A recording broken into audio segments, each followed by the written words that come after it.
2028ಕ್ಕೆ ಕರ್ನಾಟಕದಲ್ಲಿ ಎನ್ಡಿಎ ಸರ್ಕಾರನ ಕಾಂಗ್ರೆಸ್ಗೆ ಶಾಕ್. ಕರ್ನಾಟಕದಲ್ಲಿ 2028ಕ್ಕೆ ನಮ್ಮದೇ ಸರ್ಕಾರ ಅಂತ ಬೀಗ್ತಾ ಇದೆ ಎನ್ಡಿಎ ಕ್ಯಾಂಪ್. ಮತ್ತೊಂದು ಕಡೆ ಇನ್ನ ಬೈ ಎಲೆಕ್ಷನ್ ಹೊತ್ತಲ್ಲಿ ಬಿಜೆಪಿ ಹಾಗೆ ಜೆಡಿಎಸ್ ಕ್ಯಾಂಪ್ಗೆ ಹೊಸ ಚೈತನ್ಯ ಕೂಡ ಇರುವಂತದ್ದು. ಯಾವ ಪಕ್ಷಕ್ಕೆ ಎಷ್ಟು ಸೀಟು ಅಂತ ಹೇಳ್ಬಿಟ್ಟು ತೆರೆಮರೆಯಲ್ಲಿ ಬಿಜೆಪಿ ಜೆಡಿಎಸ್ ಚರ್ಚೆಯನ್ನ ಮಾಡ್ತಾ ಇದೆ. ಅಂದ್ರೆ ಯಾವ ಕ್ಷೇತ್ರದಲ್ಲಿ ಯಾರಿರಬೇಕು ಅಂತ. 2028ರ ಚುನಾವಣೆ ಗುರಿಯಾಗಿಸಿ ಬಿಜೆಪಿ ಹೈಕಮಾಂಡ್ ಜೊತೆ ಎಚ್ಡಿ ತಂತ್ರವನ್ನು ನಡೆಸ್ತಾ ಇರುವಂತದ್ದು. ಇನ್ನೊಂದೆಡೆ ಬಿಜೆಪಿ ರಾಜ್ಯಾಧ್ಯಕ್ಷ ಬೈ ಎಲೆಕ್ಷನ್ ಹೊತ್ತಲ್ಲಿ ಬಿಜೆಪಿ ಹಾಗೆ ಜೆಡಿಎಸ್ ಕ್ಯಾಂಪ್ಗೆ ಹೊಸ ಚೈತನ್ಯ ಬರ್ತಾ ಇದೆ. ಯಾವ ಪಕ್ಷಕ್ಕೆ ಎಷ್ಟು ಸೀಟು ಅಂತ ತೆರೆಮರೆಯಲ್ಲಿ ಬಿಜೆಪಿ ಜೆಡಿಎಸ್ ಚರ್ಚೆ ಮಾಡ್ತಾ ಇರುವುದು. ಹೇಗಾದ್ರೂ ಕರ್ನಾಟಕದಲ್ಲಿ ಎನ್ಡಿಎ ಆಳ್ವಿಕೆ ತರೋದಕ್ಕೆ ಮೋದಿ ಅಮಿತ್ ಶಾ ಟಾಸ್ಕ್ ಕೊಟ್ಟಿದ್ದಾರೆ. ಹಾಗಿದ್ರೆ ಅಶ್ವಮೇಘ ನ್ಯೂಸ್ ಬಿಗ್ ಪೊಲಿಟಿಕಲ್ ಎಕ್ಸ್ಕ್ಲೂಸಿವ್ ಆದಂತಹ ಸ್ಟೋರಿ. 2028ಕ್ಕೆ ಕರ್ನಾಟಕದಲ್ಲಿ ಎನ್ಡಿಎ ಸರ್ಕಾರ ಬರುತ್ತಾ? ಕಾಂಗ್ರೆಸ್ಗೆ ಶಾಕ್. ಮೋದಿ ಅಮಿತ್ ಶಾ ಕೊಟ್ಟಿರುವಂತಹ ಟಾರ್ಗೆಟ್ ಏನು? ಯಾವ ಪಕ್ಷಕ್ಕೆ ಎಷ್ಟು ಸೀಟ್ ಅಂತ ತೆರೆಮರೆಯಲ್ಲಿ ಬಿಜೆಪಿ ಜೆಡಿಎಸ್ ಚರ್ಚೆ ಮಾಡ್ತಾ ಇದೆಯಂತೆ. ಯಾವ ಕ್ಷೇತ್ರದಲ್ಲಿ ಯಾರು ಸ್ಪರ್ಧಿಸಿದ್ರೆ ಗೆಲುವು ಫಿಕ್ಸ್ ಅಂತಲೂ ಕೂಡ 2028ರ ಚುನಾವಣೆಯನ್ನ ಗುರಿಯಾಗಿಸಿಕೊಂಡು ಈಗಲೇ ರಣತಂತ್ರವನ್ನ ರೂಪಿಸೋದಕ್ಕೆ ಮುಂದಾಗಿರುವಂಥದ್ದು.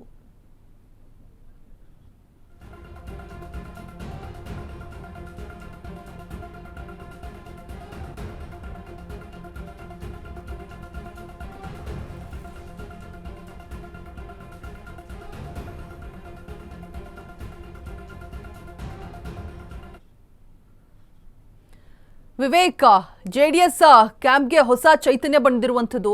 ಹೊಸ ವಿಚಾರ ಕೇಳ್ತಾ ಇದೀವಿ. ಯಾವ ಪಕ್ಷಕ್ಕೆ ಎಷ್ಟು ಸೀಟು ಅಂತ ಹೇಳ್ಬಿಟ್ಟು ತೆರೆಮರೆಯಲ್ಲಿ ಈಗ ಆಲ್ರೆಡಿ ಬಿಜೆಪಿ ಜೆಡಿಎಸ್ ಚರ್ಚೆ ನಡೀತಾ ಇದೆ. ಜೊತೆಗೆ ಮೋದಿ ಅಮಿತ್ ಶಾ ಟಾಸ್ಕ್ ಕೂಡ ಕೊಟ್ಟಿದ್ದಾರೆ ಅಂತ ಹೇಳ್ಬಿಟ್ಟು ಏನ್ ಆಗ್ತಾ ಇದೆ ಡೆವಲಪ್ಮೆಂಟ್ಸ್ ಅಪ್ಡೇಟ್ಸ್ ಕೊಡೋದಾದ್ರೆ ವಿವೇಕ್.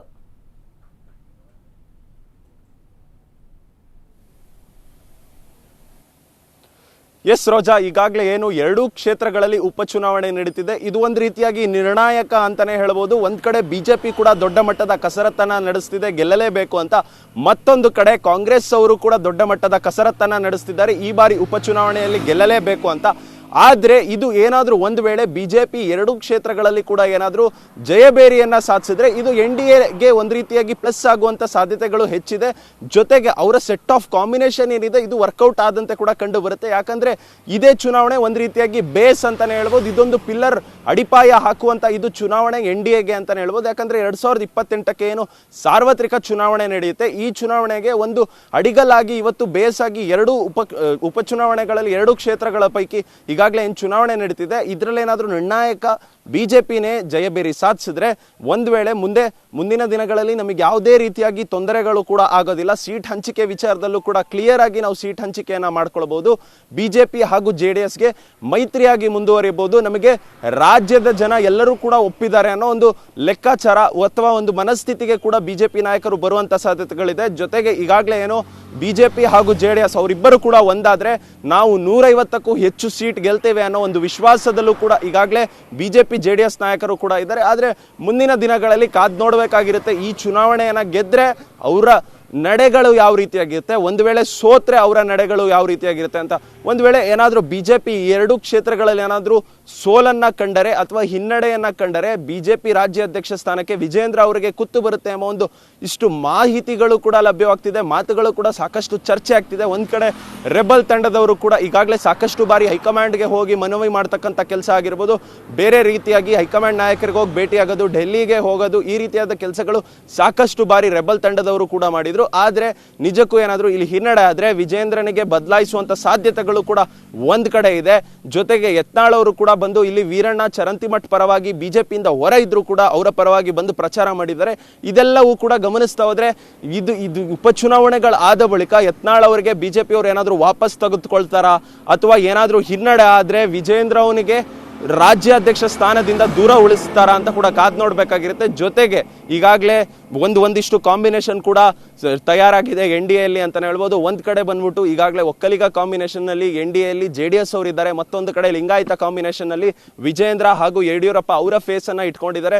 ಜೊತೆಗೆ ಇನ್ನು ಮುಂದಿನ ದಿನಗಳಲ್ಲಿ ಈಗಾಗಲೇ ಏನು ಕಾಂಗ್ರೆಸ್ಗೆ ಪ್ಲಸ್ ಆಗ್ತಕ್ಕಂಥದ್ದು, BJPಗೆ ಮೈನಸ್ ಆಗ್ತಿರುವಂಥ ವಿಷಯ ಏನಪ್ಪ ಅಂದರೆ OBC ವೋಟ್ಗಳು ಮತ ಬ್ಯಾಂಕ್ಗಳನ್ನು ನಾವು ಕ್ರೋಢೀಕರಣಗೊಳಿಸಬೇಕು ಅನ್ನೋ ಒಂದಿಷ್ಟು ಶಕ್ತಿಯನ್ನು ನಾವು ಸರಿ ಮಾಡ್ಕೊಬೇಕು, ಆ ಶಕ್ತಿಯನ್ನು ನಾವು ತೆಗೆದುಕೊಳ್ಬೇಕು ಅನ್ನೋ ಒಂದಿಷ್ಟು ಲೆಕ್ಕಾಚಾರದಲ್ಲಿ ಸಾಕಷ್ಟು ಬಾರಿ BJP ಕೂಡ ಆ ಪ್ರಯತ್ನದಲ್ಲಿ ಇತ್ತು. ಈ ಬಾರಿ ಏನಾದರೂ ಈ ಎರಡು ಕ್ಷೇತ್ರಗಳಲ್ಲಿ ಹಿನ್ನಡೆ ಆದರೆ ಯಾವುದಾದ್ರೂ OBC ನಾಯಕನಿಗೆ ಮಣೆ ಹಾಕಿ ರಾಜ್ಯಾಧ್ಯಕ್ಷನಾಗಿ ಮಾಡ್ತಾರಾ ಇಲ್ಲಿ ರಾಜ್ಯದಲ್ಲಿ ಅನ್ನೋದು ಕೂಡ ಒಂದಿಷ್ಟು ಕುತೂಹಲ ಇದೆ. ಆದರೆ ಈ ಎಲ್ಲ ನಿರ್ಣಾಯಕಗಳು ಏನಾದರೂ ಆಗುತ್ತೆ, ಇದರ ಔಟ್ಕಮ್ ಏನಾದರೂ ಆಗುತ್ತೆ ಅಂತ ಕೂಡ ನಮಗೆಲ್ಲ ರಿಸಲ್ಟ್ಗಳು ಗೊತ್ತಾಗೋದು May 4 ಈ ಉಪಚುನಾವಣೆಗಳ ಏನು ಫಲಿತಾಂಶ ಬರುತ್ತೆ, ಜೊತೆಗೆ ಅಲ್ಲಿ 4 ರಾಜ್ಯಗಳ ಫಲಿತಾಂಶ ಕೂಡ ಇದೆ. ಅದೆಲ್ಲ ಬಂದ ಮೇಲೆ BJP ಹೈಕಮಾಂಡು ಜೊತೆಗೆ ಇಲ್ಲಿರ್ತಕ್ಕಂಥ JDSನ NDA ಕೂಡ ಈಗಾಗಲೇ JDS ಕೂಡ NDA ಭಾಗವಾಗಿದೆ.